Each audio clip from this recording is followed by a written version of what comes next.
మర్చిపోయాం. మనం డెమోక్రసీలో ఉన్నాము.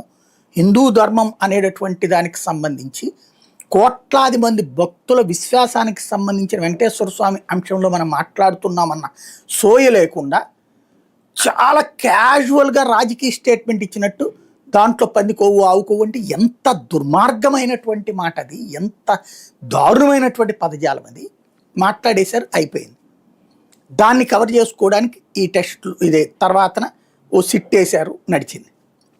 ఇంతవరకు వీళ్ళకి అనుకున్నట్టుగా నడిచింది. ఇది వీళ్ళ ఫెయిల్యూర్ని కవర్ చేస్తా అవతల వైపుకి తీసుకెళ్లే ప్రయత్నం జరిగింది. దేవుడు చూడండి అక్కడే కరెక్ట్గా ఇన్వాల్వ్ అయ్యాడు. సుప్రీంకోర్టు జోక్యం చేసుకుంది. సుప్రీంకోర్టు జడ్జి గారు ఏం మాట్లాడారు, ఏమడిగారు ఆ రోజున? అసలు ఎవరు చెప్పారు నీకు గతంలో కల్తీ జరిగిందో? నువ్వు గతంలో ఉన్న లడ్డు ఏమైనా శాంపుల్ చెక్ చేసావా? గతంలో నెయ్యి ఏమైనా చెక్ చేసావా?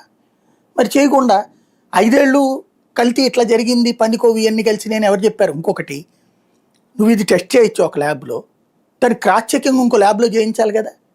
అది చేయించకుండా నువ్వు గబక్కన ఎట్లా మాట్లాడేస్తావు? ముఖ్యమంత్రి స్థాయిలో ఉన్నోళ్ళు, డిప్యూటీ సీఎం స్థాయిలో ఉన్నోళ్ళు ఎట్లా మాట్లాడతారని కదా అడిగింది.